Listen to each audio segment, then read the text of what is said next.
Rosa 738 Multimedias presenta El silencio que partió el mundo. Crónicas secretas de cuando el cielo se inclinó. Un viaje breve pero profundo al instante en que Dios rompió el silencio de los siglos y la historia cambió para siempre. Un programa que revela lo oculto, ilumina lo eterno y despierta asombro ante el mayor misterio. El nacimiento del Rey que vino a transformar el mundo. Bienvenida y bienvenido a esta exploración. Hoy vamos a detenernos en 3 meses que la historia suele pasar de largo. Son como un pequeño párrafo en un relato gigantesco, pero que si lo miras de cerca, bueno, lo contiene todo. Hablamos del tiempo que María, recién embarazada, pasó en casa de su prima Elizabeth. Y nuestra guía para este viaje es un libro fascinante de Patricia Molina Rodríguez, El silencio que partió el mundo. La misión que nos proponemos es entender por qué esta visita no fue para nada un simple encuentro familiar. Fue un tiempo de preparación divina, una especie de incubadora de milagros que sentó las bases para todo lo que estaba por venir. Así que vamos a desempacar este silencio. Me encanta cómo lo planteas, porque es exactamente eso. Es una de esas pausas en la narrativa bíblica que está cargadísima de significado. Es un momento donde el tiempo parece detenerse, pero en realidad, pues está ocurriendo lo más importante. Veremos cómo en una casa humilde, allá en las montañas de Judea, convergieron el pasado y el futuro de la historia de la redención de una forma increíblemente íntima. Empecemos por el escenario, porque creo que es clave. No estamos en un palacio ni en el templo de Jerusalén. Estamos en una casa, digamos, común y corriente, como nos la podemos imaginar. Mira, la arqueología y la tradición nos dan una idea bastante clara. Era una casa sacerdotal, sí, pero no pensemos en lujos. Ah, claro. Zacarías era sacerdote, pero eso no significaba riqueza. Su hogar era sencillo, funcional. Probablemente de piedra, con un espacio principal que servía de sala, comedor, cocina, todo junto. Quizás una habitación un poco elevada para dormir, un patio interior pequeño. Y esto es fundamental, un rincón para la oración y la lectura de la Torá. Era un hogar definido por la fe, no por las posesiones. Me lo imagino como un lugar austero, tranquilo. En la región montañosa de Judea, que ya de por sí es un paisaje de soledad, de silencio. Y en ese ambiente llega esta jovencita de Galilea, María, para quedarse como 3 meses. Eso dice el texto de Lucas. No es una visita de fin de semana. No para nada. Es una mudanza temporal. Y el momento en que llega es lo que lo cambia todo. Los estudiosos coinciden en que esos 3 meses corresponden casi a la perfección con el último trimestre del embarazo de Elizabeth. O sea que no fue una coincidencia. Para nada. Esto nos lleva a pensar que María no estaba ahí solo de visita o para ser cuidada. Ella, una adolescente, fue a servir, a ayudar a una mujer mayor en la etapa más difícil de un embarazo que ya era en sí mismo un milagro. Y mientras cuidaba un milagro visible, en su interior crecía el secreto más grande y silencioso de la historia. Ahí es donde la escena se vuelve fascinante. Tienes a estas 2 mujeres, 2 embarazos que son casi un diálogo sin palabras. Elizabeth, anciana, estéril toda su vida, con un vientre lleno que es un grito de que para Dios no hay imposibles. Ajá. Y María, jovencísima, virgen, con un vientre que apenas comienza a notarse, pero que contiene algo infinitamente más grande. La dinámica tuvo que ser única. Totalmente. Es un simbolismo de una potencia arrolladora. La teología, y en este libro hace un gran trabajo de síntesis, ha visto en esta escena el encuentro de 2 eras. Elizabeth, la mayor, representa el antiguo pacto, a la ley y los profetas, llegando a su culminación gloriosa con Juan el Bautista. El último y más grande de los profetas. Exacto. Y María, la joven virgen, es la portadora del nuevo pacto, la gracia encarnada en Jesús. El autor Patricio Molina lo resume en una frase que de verdad se me quedó grabada. Uno abrirá el camino, el otro es el camino. Y ambos, el que prepara y el que es, crecen en la misma casa, bajo el mismo techo, cuidados por estas 2 mujeres de fe. Es alucinante. Y es que lo que parece una tierna escena doméstica es en realidad un punto de inflexión cósmico. Se está produciendo el traspaso más importante de la historia. Por eso algunas corrientes teológicas, por ejemplo, ponen tanto énfasis en esta escena. Para ellos que destacan la soberanía absoluta de Dios en cada detalle, esto no es una coincidencia afortunada, es un acto de diseño divino increíblemente preciso, Claro. donde el fin de una era y el comienzo de la definitiva se encuentran cara a cara, en la intimidad de un hogar. Me cuesta imaginar una rutina normal ahí. Tienes a un sacerdote que no puede hablar, Ujú. a una mujer mayor que todos daban por estéril, y ahora está a punto de dar a luz, y a una joven virgen embarazada del Hijo de Dios. ¿Cómo se desarrollaba un día típico en medio de tanto prodigio? La palabra clave debió ser expectación. El ambiente espiritual tuvo que ser extraordinario. Imagina la oración constante. Y luego está Zacarías. Su mudez no era solo una ausencia de sonido. El libro lo describe como una liturgia silenciosa. ¡Qué buena definición! Siendo sacerdote, su vida entera era un ritual. Y ahora, su silencio forzado se convertía en un sermón permanente sobre la seriedad de la palabra de Dios. Claro, porque ese silencio es también un castigo, ¿no? Es una señal divina, pero nace de la incredulidad de Zacarías ante el ángel. ¿Cómo convivía esa dualidad en la casa? ¿No generaba una tensión constante? Es una pregunta excelente. Sin duda debió haber una tensión santa. Cada gesto de Zacarías, cada vez que tenía que escribir en una tablilla para comunicarse, era un recordatorio vivo de dos cosas. La promesa de Dios es real, y dudar de ella tiene consecuencias. Su silencio no era un vacío, era un espacio lleno del temor de Dios, en el buen sentido. Entiendo. Predicaba con su obediencia silenciosa, enseñando a las dos mujeres, y asimismo a tomarse a Dios con una seriedad absoluta. Y mientras Zacarías predicaba en silencio, me imagino a María y a Elizabeth hablando sin parar. ¿De qué conversarían? El autor sugiere que sus conversaciones debieron estar saturadas de las Escrituras, se verían reflejadas en las grandes mujeres de la fe de Israel. Como Sara o Ana. Exacto. Hablarían de Sara, que concibió en su vejez y se rió de incredulidad antes de estallar en gozo. De Ana, la madre de Samuel, que también era estéril y entregó a su hijo al servicio de Dios. De Ruth, la extranjera que, contra todo pronóstico, entró en el linaje del Mesías. Ellas no estaban solas. Eran las últimas de una larga línea de mujeres a través de las cuales Dios había hecho lo imposible. Estaban tejiendo su propia historia sobre el tapiz de la historia de la salvación. Exacto. Y además de todo eso, estaba la profecía viva y coleando, literalmente.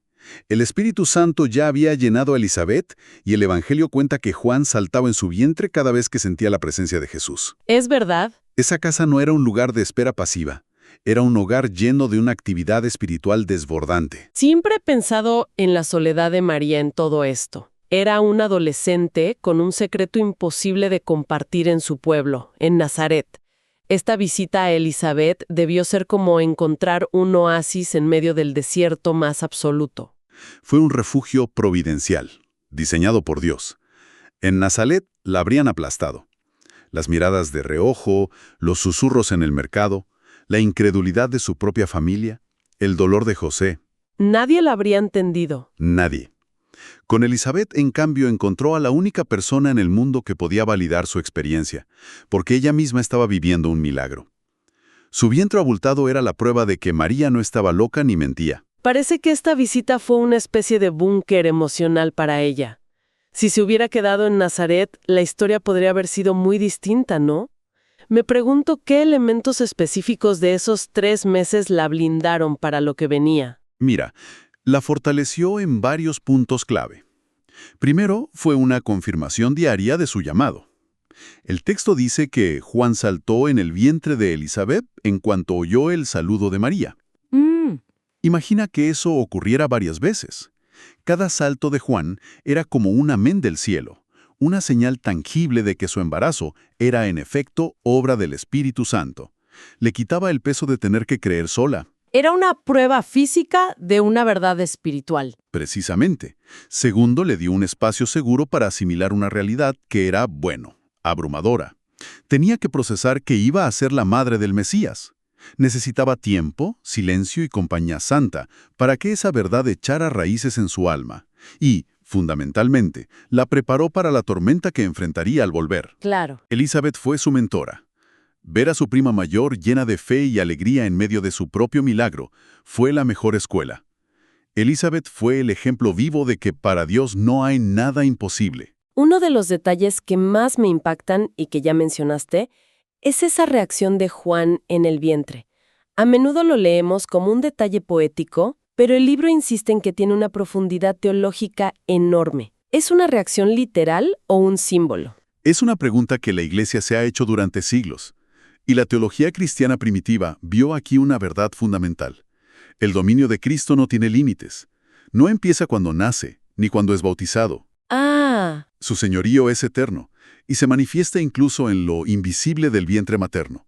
La reacción de Juan no se interpreta como un simple reflejo fetal, sino como el primer acto de reconocimiento profético. El profeta reconociendo a su Señor antes incluso de haber nacido. o sea que el ministerio de Jesús no empezó en Belén con los pastores ni en el Jordán con el bautismo. Empezó en el instante de la concepción. Su sola presencia, oculta en el vientre de María, ya generaba un efecto en el mundo espiritual. Ya estaba alterando la realidad, provocando una reacción en el profeta que venía, precisamente, a prepararle el camino. ¡Qué increíble! El libro lo resume de forma brillante. Jesús no vino a ser rey. Él siempre ha sido rey. Su reinado no dependía de un reconocimiento público. Su esencia misma ya era un acto de gobierno sobre la creación. El libro también sugiere que es muy probable que María se quedara para el nacimiento de Juan. El plazo de como 3 meses encaja perfecto. Eso debe haber sido como una clase práctica intensiva para ella. Totalmente. Habría sido la culminación de su preparación. Imagina a María, que en unos meses viviría su propio parto, presenciando el de Elizabeth. Uy, sí. Viendo los dolores, la angustia, y luego la explosión de alegría de un nacimiento tan esperado por toda la comunidad, sería una lección práctica de Dios sobre el dolor que precede al gozo. Y no solo el parto.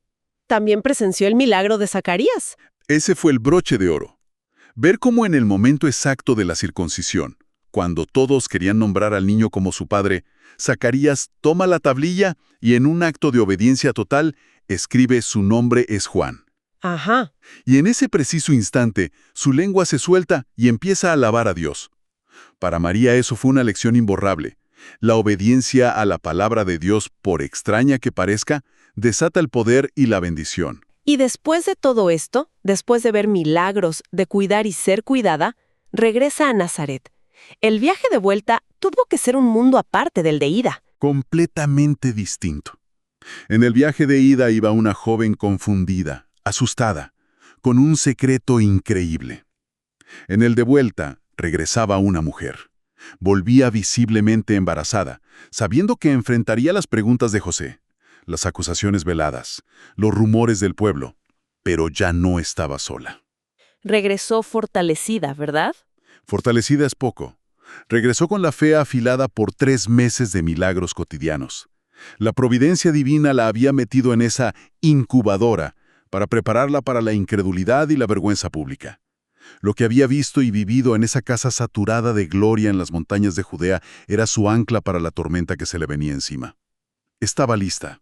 Entonces, si miramos el cuadro completo, ¿cuál es la gran lección de estos 3 meses de silencio? Si lo conectamos con el panorama general, la lección es que la obra más grande de Dios casi siempre sucede en lo oculto, en lo cotidiano, lejos del espectáculo. Mientras el Imperio Romano construía sus acueductos y calzadas, y el Templo de Jerusalén operaba con toda su pompa, bueno, el verdadero punto de inflexión de la historia universal estaba ocurriendo en una casa humilde, con 2 mujeres y un hombre que no podía hablar. Me quedo con otra frase del libro que resume esta idea a la perfección. Mientras el mundo busca lo espectacular, Dios hace historia en casas comunes. Esto nos deja pensando en la importancia de esos periodos de preparación silenciosa. Quizá los capítulos más decisivos de la historia y también de nuestras propias vidas no son los más ruidosos ni los que reciben más aplausos. Quizás son aquellos que se gestan en lo oculto, en la espera paciente y en la fe sencilla, acumulando la fuerza necesaria para, en el momento justo, cambiarlo todo.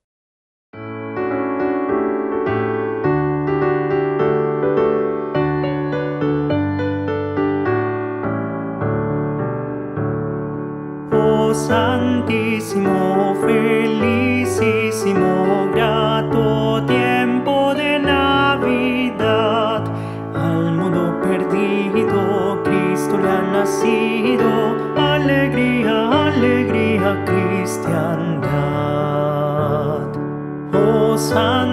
santísimo, felicísimo, grato tiempo de Navidad.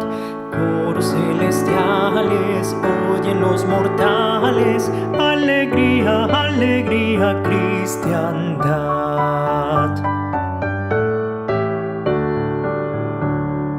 Oh santísimo, felicísimo, grato tiempo de Navidad. Príncipe del cielo, danos tu consuelo, alegría, alegría, cristiandad. Estamos presentando El silencio que partió el mundo. Crónicas secretas de cuando el cielo se inclinó. Sabemos mucho sobre la Anunciación, ¿verdad? Pero, ¿qué pasó justo después?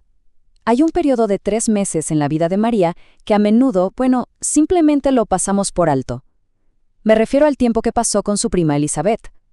Hoy vamos a meternos de lleno en ese capítulo silencioso que resulta ser clave para toda la historia de la Navidad. Y todo, absolutamente todo, arranca con esta pequeña línea del Evangelio de Lucas. Parece tan simple, ¿cierto? Y se quedó María con ella como 3 meses. Pero, ojo, que no nos engañe su brevedad. Esa frase es, créanme, la llave maestra para abrir uno de los capítulos más reveladores de toda la historia del nacimiento de Jesús. Entonces, la pregunta cae de maduro. ¿Qué pasó de verdad en esos 90 días? ¿Qué hicieron? ¿De qué hablaron? Bueno, vamos a empezar a desvelar las capas de este tiempo que es tan misterioso como fundamental. A ver, uno podría pensar que fueron 3 meses de rutina doméstica ayudando en la casa, pero nada que ver. Las fuentes lo describen de una forma increíble. Un laboratorio de la gracia divina. O sea, un lugar donde la historia misma se estaba moldeando. En silencio sí, pero de maneras súper profundas. Imaginemos la escena. No estamos en un palacio, para nada. Estamos en la casa humilde, pero sólida, de un sacerdote, Zacarías, y su esposa Elizabeth. Y hay que entender esto bien. El viaje de María no fue una visita de fin de semana. Fue un compromiso total de 3 meses para estar ahí, para ayudar a su prima, que ya era mayor y estaba en la recta final de su embarazo. Y aquí es donde la cosa se pone realmente interesante. Hay que profundizar un poco porque el simbolismo es potentísimo. Pensemos, 2 mujeres, 2 embarazos milagrosos, las 2 bajo el mismo techo.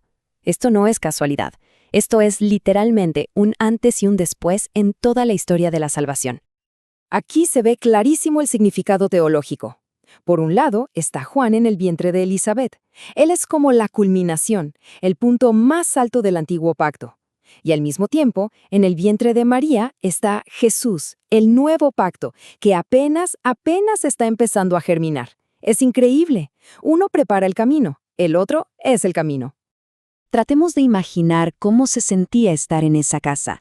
Definitivamente no era un hogar cualquiera. El aire mismo debía estar cargado de algo especial. Oración constante, meditación de las Escrituras, una profecía que se vivía en el día a día. Había un silencio reverente, una espera ansiosa. Podríamos decir que era quizás el metro cuadrado con mayor densidad espiritual de toda Judea en ese instante. Ok, ahora pongamos la lupa sobre María. Pensemos en ella. Todo lo que le acababa de pasar era inmenso. Necesitaba un respiro, un refugio lejos de las miradas y las preguntas de Nazaret.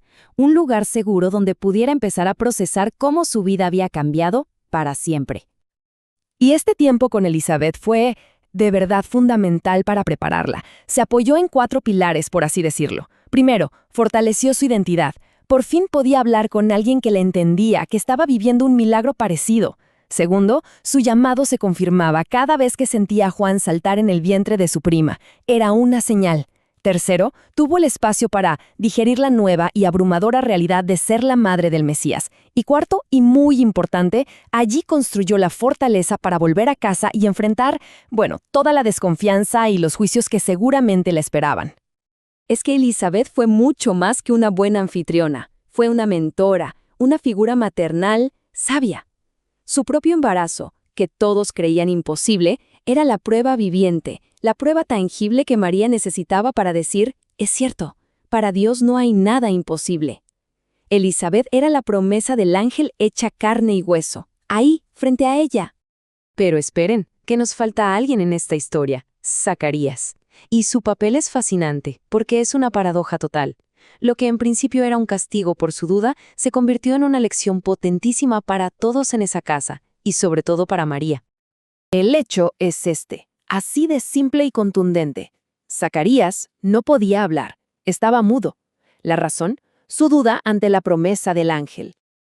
Pero ahí está lo increíble. Su silencio predicaba más fuerte que cualquier sermón que hubiera podido dar, mucho más fuerte. Para María, ver a Zacarías mudo cada día era un recordatorio constante, vivo, del peso y la certeza absoluta de la palabra de Dios. Era imposible ignorarlo. O sea que al final, la lección era clarísima.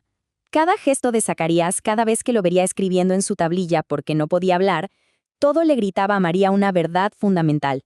Cuando Dios promete algo, lo cumple. Y punto, no hay más que discutir.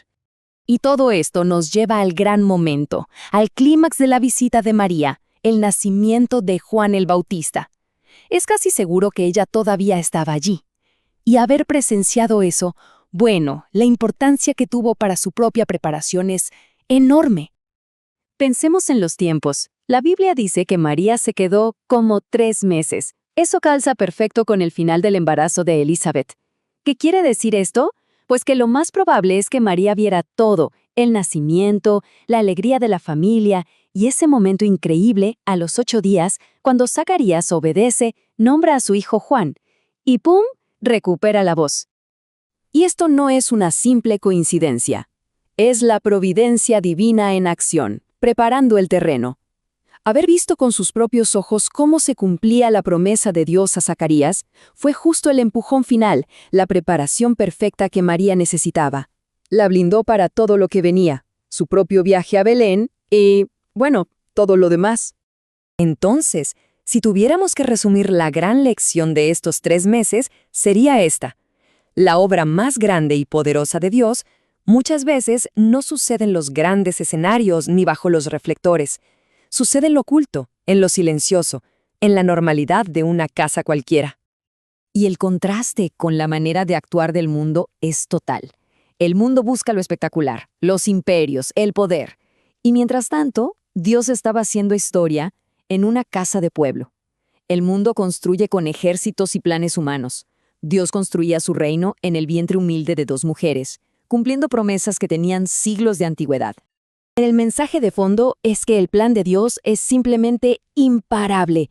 Nadie lo veía, nadie lo sabía, pero en el silencio de esa pequeña casa en Judea, el Salvador del mundo ya estaba creciendo. El plan ya estaba en marcha.